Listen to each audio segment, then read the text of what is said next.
Et voilà, c'est la dernier jour. Après ça, c'est le week-end. Et après le week-end, on se revoit. J'espère que vous êtes contents. Moi, franchement, je suis super contente. Bon, alors j'ai une bonne nouvelle pour aujourd'hui. Pour ceux qui ont bien travaillé, bon, pour les autres, tant mieux pour eux. Hein, qu'est-ce que vous voulez que je vous dise? Je trouve que dans l'ensemble, vous avez bien bossé. Il y en a quand même beaucoup qui se sont bien appliqués, qui ont fait de leur mieux. Donc aujourd'hui, pas de lecture. Ta, ta, ta. Ceux qui veulent peuvent lire le chapitre suivant parce que de toute façon, à partir de lundi, il faudra s'y remettre. Mais aujourd'hui, je ne vous demande pas de lecture de Harry Potter et pas de vocale. D'accord? Donc une petite pause de lecture. Pas de petite pause de feuille, mais petite pause de lecture. Ok? C'est parti pour le programme du jour. Tu peux déjà prendre orthographe et vocabulaire numéro 6. Ok? On est parti. Bon, en fait, je peux pas vous montrer mon dossier parce que j'ai déjà fait mon correctif. Alors, orthographe et vocabulaire 6, exercice de 19 jusqu'à 24. Ok? C'est parti, en avant. Alors maintenant, on passe à grandeur numéro 3. Ok? Tu prends ta feuille et on est parti.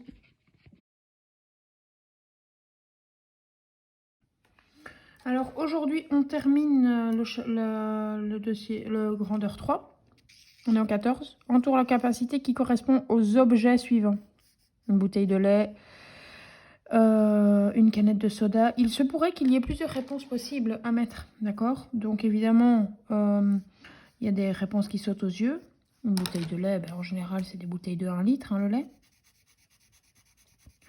Mais peut-être qu'on a écrit 1 litre d'une autre manière. Ou pas, hein, j'en sais rien. Hein. Mais à vous de voir s'il n'y a pas des valeurs identiques. Et ici, on convertit dans l'unité. D'accord? Ici, on convertit toujours en décilitres. Ici, toujours en litres, centilitres, litres, millilitres et litres à la fin. Ah bah en fait, ça se lit comme ça. Ah bah non, même pas. Ah, bref, vous avez compris. Et regardez un peu. Utilisez un petit peu ce qui est écrit. 1 centilitre égale 0,01 litre. Donc 25 centilitres. Ben, du coup, là, dans ce cas-ci, vous n'avez pas besoin de la bac.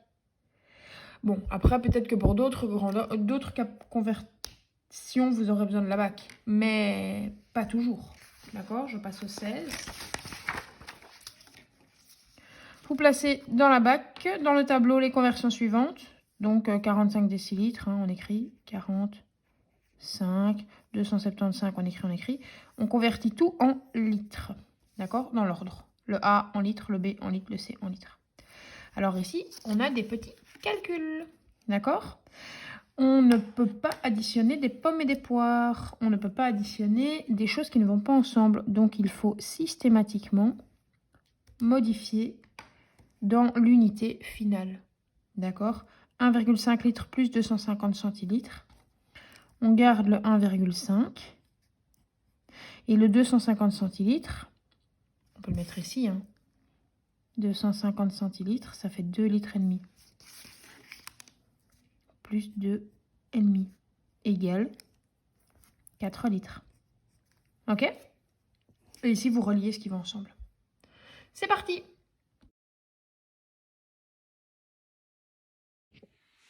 Alors maintenant, vous pouvez prendre conjugaison numéro 3. On va faire tout le dossier, mais je vais lire le rappel avec vous. Ok?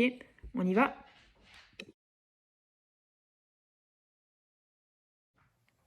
Alors, c'est parti. Donc, hier, nous avons vu le présent. Et maintenant, nous allons revoir quelques exceptions du présent. D'accord?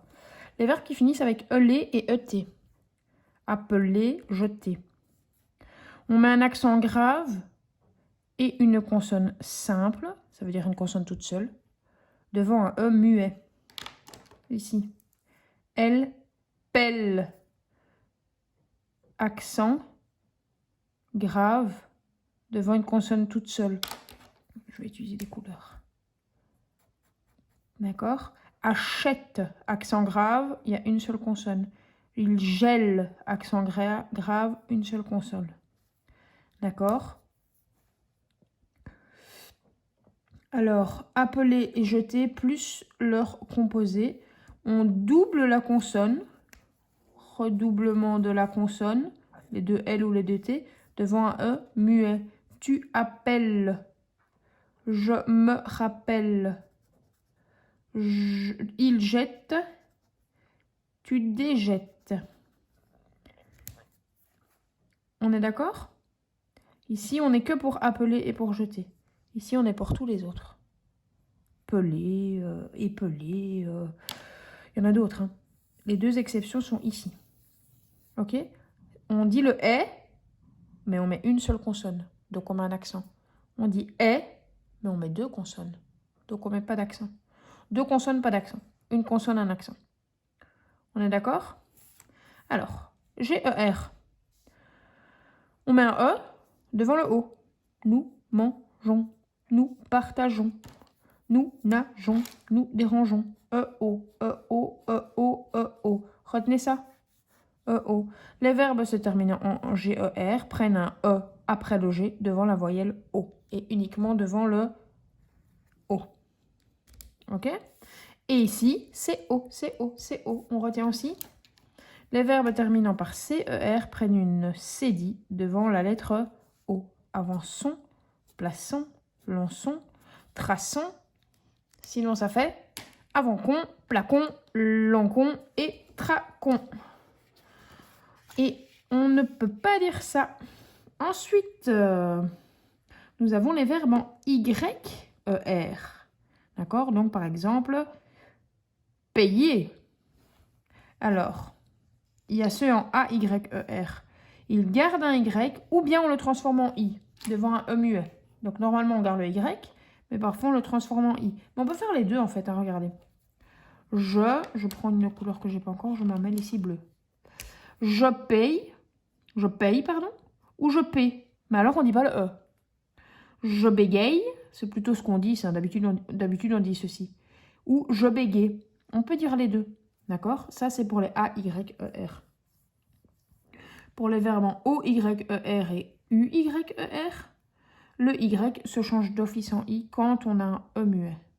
Donc, ici, vous avez le choix. Avec les verbes en AYER, ici, vous n'avez pas le choix. Ok? Revenez régulièrement à la carte mentale si vous êtes perdu.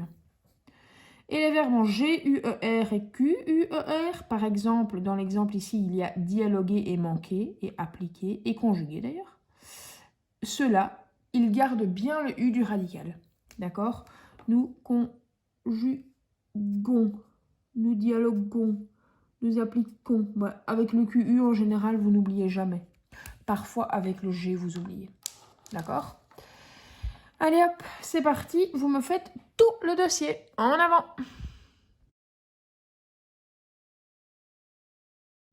On est parti pour le dernier. Après, c'est fini. Après, c'est fini. Ok? Allez, courage. On prend le dossier nombre 5. C'est parti.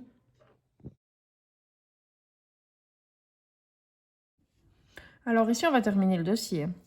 À chaque ligne, ajoute une croix sous le nombre qui peut être placé sur le segment. Plusieurs croix sont possibles sur la même ligne. Vous avez le 5 et ici, vous avez le 6. Est-ce que je peux placer 5,92 entre le 5 et le 6? Est-ce que je... Bien sûr. Est-ce que je peux placer 5 unités 7 millièmes entre le 5 et le 6? Évidemment. Est-ce que je peux placer 5 unités 6 dixièmes entre le 5 et le 6? Bien sûr. Oh là là là là là là, c'est la fin des haricots. Et est-ce que je peux placer 5 unités 8 centièmes entre le 5 et le 6? Mon porte-mine est en panne, mais évidemment, je peux mettre également celui-là. Donc, vous les placez au bon endroit. Écris les nombres dans le tableau, c'est comme un abac. Hein. Ok? Ici, nous avons la barre rouge qui sépare la partie entière de la partie décimale. Ici, c'est le même exercice qu'hier. Ici aussi. Alors, attention, il y en a beaucoup qui n'ont pas compris. Regardez. Où les nombres augmentent de 1 centième. À chaque bond, on fait plus 1 centième. Donc, 0,02, 0,03. Donc, ici, on fait plus 1 centième, plus 1 centième, et encore plus 1 centième. Et on écrit juste dans les cases grises. Je ne sais plus qui m'avait écrit dans toutes les cases, mais juste les grises. Ok? Ensuite, barre 1 ou 2 intrus dans chaque ligne.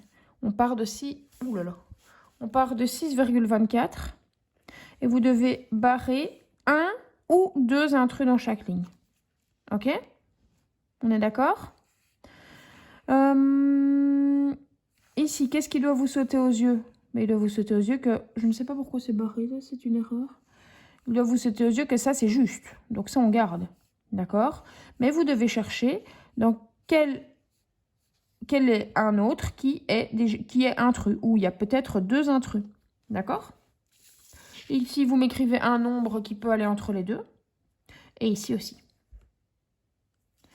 Souligne les nombres dont on peut enlever un ou plusieurs zéros sans changer la valeur et barre les zéros inutiles. On barre les zéros qui sont entre eux et on souligne ceux dont on peut... On souligne ceux dont on peut enlever un ou plusieurs zéros. D'accord? Donc, par exemple, on peut enlever ce 0. Donc, je le souligne. Ok? Est-ce que je peux enlever ces 2 zéros-là? Bien sûr que non. Est-ce que je peux enlever ces 2-là? Bien sûr que non. Est-ce que je peux enlever ces 2-là? Bien sûr que oui. Et je le souligne. Ok? De combien de millièmes chacun de ces nombres est-il augmenté quand on remplace le 3 par un 5? Bon, regardez, il y a un exemple. Ne me dites pas, j'ai pas compris. 62,37 devient, donc le 3 devient 5. 62,57. On vous demande combien de millièmes ont été ajoutés entre ici, en fait. Regardez. C'est la même chose que 370. On passe de 370 à 570. Donc, on lui a rajouté 200 millièmes. Donc, il faut changer à chaque fois le 3. D'accord? C'est parti. Et enfin, dernière page. Après ça, c'est le week-end. Sur les droits gradués, quel nombre décimaux peux-tu écrire dans ces cases? À vous de trouver quel est le bon. Ici, on a 12 et ici, on a 44. Enfin, pardon, 12,44. À vous de trouver le bon de chaque petite ligne. Ici, on a 100 et ici, on a 101. Souligne le nombre 70 12 000 unités et 17 centièmes. Souligne le nombre 20 2000 unités 7 millièmes. Dans le nombre qui est inscrit ici, le 6 s'exprime et vous répondez aux questions qui sont là. Dans chaque série, souligne le nombre le plus petit et lequel de ces nombres est le plus proche de 7,5 et lequel de ces nombres est le plus proche de 6,875. C'est parti! Et voilà, c'est terminé, c'est le week-end. Je tiens réellement à féliciter ceux qui se sont accrochés toute la semaine, qui ont tout donné, qui ont fait de leur mieux, qui se sont vraiment appliqués dans leur travail. J'ai été très fière du travail de plusieurs élèves, donc franchement, vous pouvez également être fiers de vous. Pour les autres, vous avez jusque lundi. Ça ne veut pas dire que je ne suis pas fière de vous, mais ceux qui n'ont pas fini, vous avez jusque lundi pour finir. Donc lundi, je vérifie tout. Pour ceux qui n'ont pas lu et qui arrivent jusqu'au bout de cette vidéo, qui n'ont pas lu les chapitres, lundi, je ferai une interro sur les 3 chapitres qui ont été lus lundi, mardi, jeudi. Donc vous avez encore le temps de vous rattraper ce week-end et lire les chapitres que vous n'avez pas lus. Ok, il y a eu des spécialistes. Et maintenant, je vous souhaite un très bon week-end. N'oubliez pas les dossiers de Madame Julie, de Madame Karine et l'évaluation de sciences qu'il y aura pour lundi. À dans 2 jours!